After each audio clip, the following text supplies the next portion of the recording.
Mga kababayan, Assalamualaikum warahmatullahi wabarakatuh. Madayaw, maayong adlaw kaninyong tanan. Magandang araw sa inyong lahat.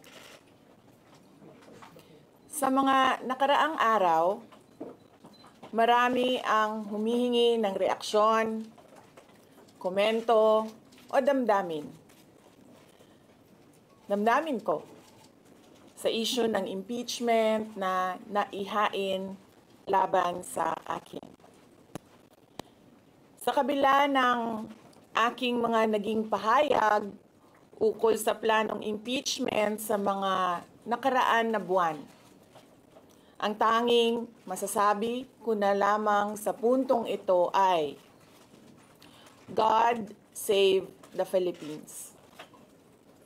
Bukod dito, nais ko na lang ipaabot ang aking taus-pusong pasasalamat sa mga kababayan na patuloy na nagdarasal, sumusuporta, nagtitiwala, at patuloy na nagmamahal sa akin. Manalig kayo dahil sa taong bayan ang tagumpay. Syukran. I know, right? Braille. 3 questions, no follow-up. Okay. Oh. How are you? Ay, ayoko na. I'm okay. You've seen the list of those who signed, ma'am? Oo. Marami doon, mga inaanak, mga kumpare, mga nanghiling suporta sa inyo. So, What's your reaction? Sabi kasi, ito lang daw basahin ko. Promise me lang, isa na yun. So, ma'am, how are you preparing for this? We've already started preparing the moment Franz Castro announced the impeachment plans, which was November of 2023. So November of 2023, there were already lawyers doing their work for the impeachment. So, we leave it to the lawyers. Resignation is not an option. Resignation is not an option. Wala pa tayo doon, ma'am. Masyado pang malayo yung mga ganyan na mga bagay. Nandun pa lang tayo sa pagbabasa ng...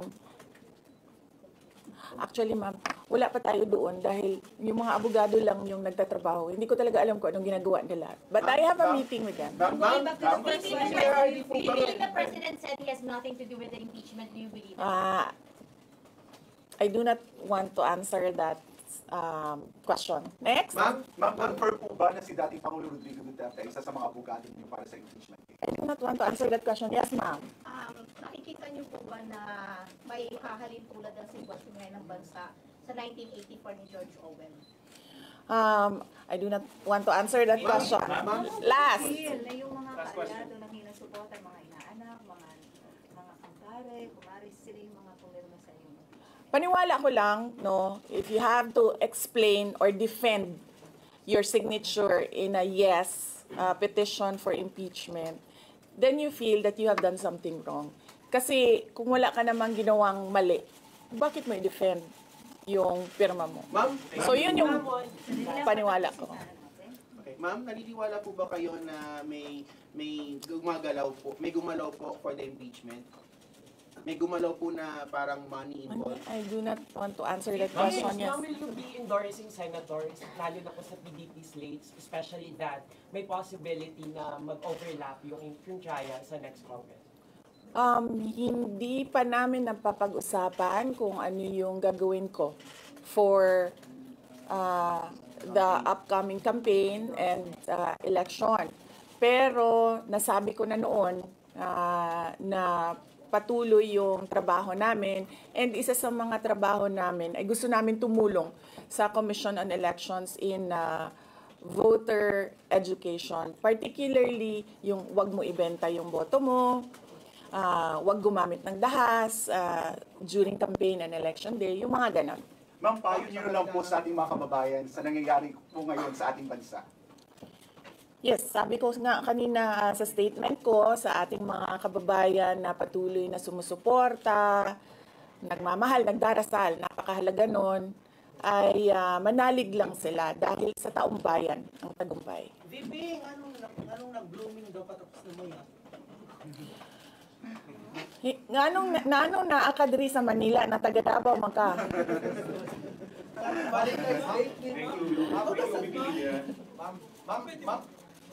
Yes sir. Ma'am, sabi niyo po late last year parang nagpe-prepare na kayo para dito.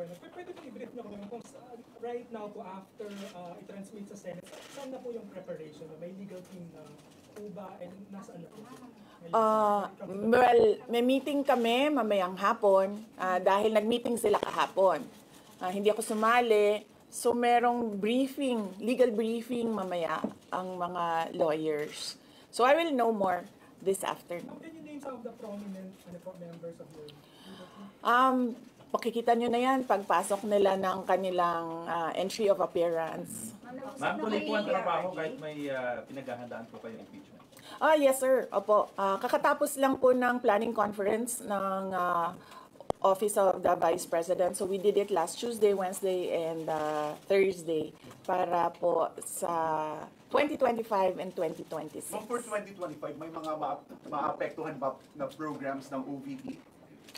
Yes, nag-announce na kami no na wala kaming wala kaming burial and medical assistance dahil tinanggal yung line na yon sa budget. So hindi ka na pwede maglagay ng budget doon. How about the other programs, ma'am? Tutuloy siya. Ma'am, how confident are you that you won't be convicted in the impeachment court? Wala pa tayo. Masyadong pang malayo yan, ma'am. Wala pa tayo. Hindi pa natin ina-assess. Sa VP part, number one about part. impeachment, have you talked to Nagtanong ka na ba? Yes, but Kanina? Sige, ikaw. Ma'am, you said before na you're seriously considering to run for 2028. Now na may impeachment na, are you more decided to run in 2028? Okay. So wala pa tayo dyan. Wala pa tayo dyan. But nasabi ko naman di ba, paulit-ulit kung we are seriously considering that. But it's difficult to decide without numbers. So, kailangan malaman yung surveys and numbers. Sa next year pa yun. Oo. Ma'am, pero ma'am, sa tingin niyo ba, ma'am? Sir, nagtanong ka na? Sir, yes, sir. What are you concerned na yung possible consequence that you can be disqualified from public office kung magkaroon na ng conviction? Yes, sir. Oo. Alam ko po yung penalties ng impeachment. And the moment na nag-resign ako sa Department of Education, before ako nag-resign sa Department of Education, pinag-isipan ko na lahat yan. Ma'am, sa ngayon ba, masasabi ninyo na lalo pa kayong nainganyo na ituloy ang pagtakbo sa 2028 presidential election? Nasagot ko na ata yung kanina sa question ni Sir na nakaitim. Ma'am, number one in the articles of impeachment was your assassination threat to the president. Do you regret making that statement last week? I did not make an assassination threat to the president. Sila lang nagsasabi niyan. Sila lang nagsasabi may assassination. Sila nagsasabi may assassin, may gunman. Vice, not say that. Vice, last time, tinanong ko kayo if confident kayo sa numbers ng House. And sabi nyo, hindi kayo confident. And nagkatotoo nga. Ngayon sa Senate, you said na parang meron kayong confidence sa mga senador. So, ngayon, how do you feel about that? Do you still feel confident with the numbers in the Senate? Sandali, Mama. Kailan ko sinabi yung may confidence ako sa numbers sa Senate? Ano exact na sinabi ko? Sorry I cannot remember the exact words that I used. Parang medyo confident kayo with regards sa Senate, sa mga friends and allies. Unlikely ako magsasabi ng ganyan ba. Pero I need I will answer that next time. Pero how do you feel now sa Senate? Supposedly receive nila yung impeachment complaint the other day, pero nag-close sila kagad because of the last session. Well, that is their prerogative as a body, no? So, we have to respect the Senate kung ano yung desisyon nila. Dahil sila yung mga nandoon sa loob. So far you feel assured about your allies in the Senate? We haven't talked. I have not talked to my friends in the Senate. Wala. Ma'am, will you appear sa Message impeachment po kayo court? kay Senator Ivy. Bakit? She's going to block daw the impeachment po, ma'am. Sabi daw po niya, she opposed to impeachment daw po. Bakit kaya? Maybe we should ask. Maybe we should ask her first. Bakit niya ibablock yung impeachment? How do you feel po? Sabi ni BBM, hindi niya supportado yung impeachment. Pero number one na, unang-unang pumirma yung anak niya. He was consulted actually. He consulted. Kasi sabi, ito lang daw basahin ko. Ang daming nagbabantay sa gilid. Nausap niyo na ba yung father niyo after your impeachment? Wala pa. But nagpadala ako ng message through sa kanyang assistant and sinabi ko na, ano ba sinabi ko? Hindi ko maalala. I think I said, everything will be all right. Yun ata ang sinabi ko. What was his reply? His reply was a song. Ano po kaya ba? MacArthur's Park. Oh, okay. So, nagpadala siya ng video na kumakanta siya. Have you read the complaint? Hindi ko pa nabasa, ma'am, yung complaint. But I understand lahat ng mga complaints na na-file sa House of Representatives, nabasa na ng mga lawyers. Ma'am, will Bakit you sa pamilya ninyo kahit Illegal sa dating impeachment. Pangulong Any challenges may po? pakiusap pa Sandali, Sarah. Sandali, Sarah. Ma'am, any challenges po na inaharap natin with regards sa preparation sa impeachment? Ang challenges sa preparations, but so far wala naman. Wala naman kaming na-ano lang kami, na-overwhelm kami kasi ang daming mga lawyers na nag-signify na tutulong sila sa defense. So, ngayon ay pinag-uusapan on how to go about it na makuha lahat ng kanilang commitment of support at makatulong din sila sa pag-iisip kung ano yung gagawin sa defense. Ma'am, Nagtanong ka na, ma'am? Wala pa, ma'am. Sige, ma'am. At least who will lead the defense? Sabihan ko na lang sila na mag-announce na sila kung gusto na nila mag-announce. Pero yung father niyo kasama pa rin? Kasi sabi niyo before, your father would be helping also. Well, he is welcome. He is a lawyer. So he is welcome to give his advice, input in the defense. May pakiusap pa kayo sa mababa ng tax ratings recently due to the Senate bill sa Congress hearing. I will not answer that question. Is Yusek Zulaika back in office? Yes, I'm sorry. Yes. Is Yusek Zulaika Lopez back in office? Yes. So what happened was, nag-indefinite leave siya, and then she was admitted to the hospital doon sa Davao City na hospital siya, and then discharge siya ng mga doctors with ulitin ko. Si Yusek Zulaika Lopez, nag-indefinite leave siya after nung sa veterans hospital admission niya. Umuwi siya Davao, and then na-hospitalize siya doon. And then sabi ng doctors niya, we will discharge you but you have to come back ngayon February, for further tests. And then bumalik siya for 1 day dito. Noong January, bumalik siya for 1 day dito sa Office of the Vice President, and she said na mag-leave siya for 2 months.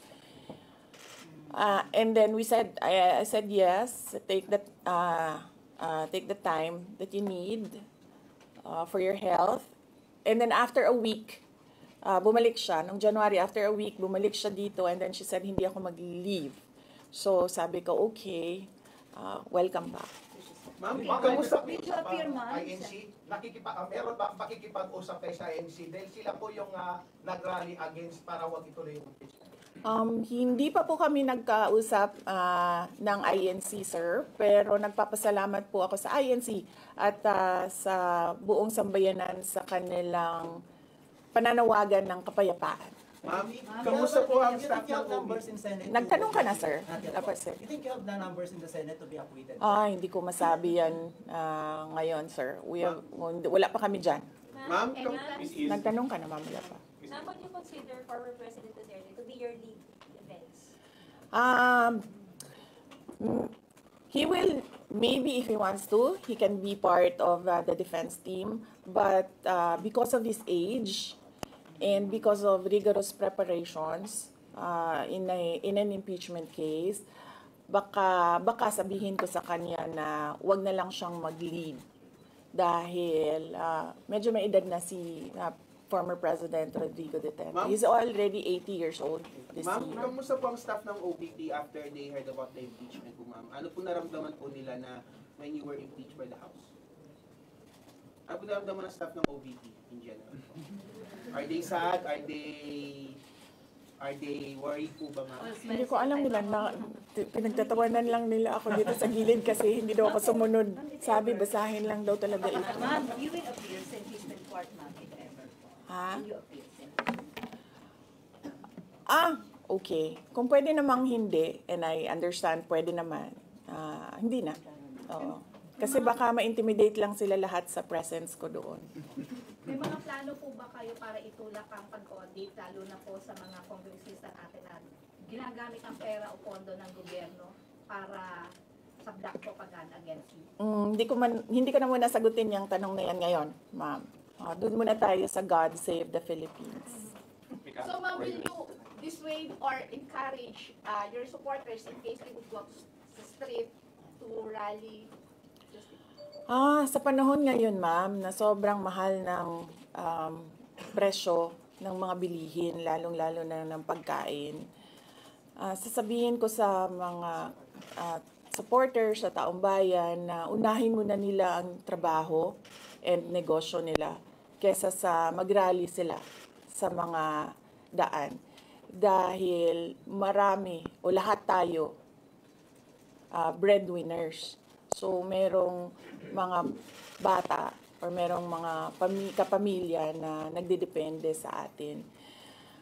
At tayo naman ang social media capital ng buong mundo. Kung gusto talaga nilang magsalita at tumulong, doon na lang sila sa social media kung saan nakakatrabaho pa rin sila. Pero nagagawa nila kung ano yung nararamdaman nila na gusto nilang gawin. At yun ay magsalita at marinig sila ng taong bayan at ng mundo. Sabi ninyo, hindi niyo pa masabi if you have enough numbers in the Senate for an appointment. Are you not confident that you have enough allies to avoid a conviction in the Senate acting as an impeachment court? Hindi ko pa naisip yan, sir. I've not counted numbers of votes in the Senate, so we are not there yet. We are still, the legal team is still in the preparation of the defense and what we will do moving forward. Ma'am, do you feel betrayed? Maraming mga congressmen from Mindanao voted yes. 70%. Sorry for Do I feel betrayed? How do you feel ang daming taga Mindanao ng congressmen? Actually, ma'am, wala akong feelings. Wala akong feelings about it. Kasi, kung napapansin nyo, wala naman kasi talaga akong barkada na politiko. I don't join their circles. But we are friends. Yes. But kung ninong at ninang lang ng mga anak, walang ninong at ninang na politiko ang mga anak ko. Oo. Maliban kay Stonefish, dahil nandoon si former President Erap Estrada. So, I don't move in the circle of politicians. Kaibigan, yes. But to say that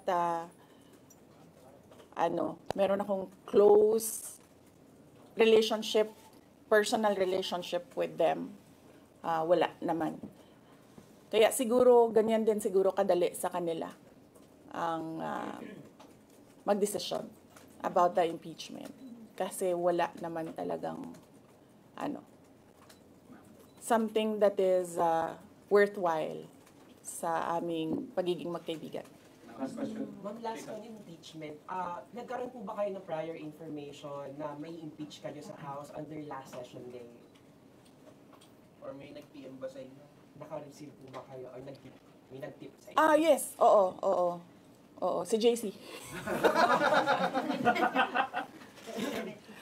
Si JC. Hindi siya natulog. Sabi ko sa kanya, matulog ka na, JC, kasi ang mangyayari ay mangyayari kaya sera-sera. Diba? Ma'am, comment nyo lang po, ma'am.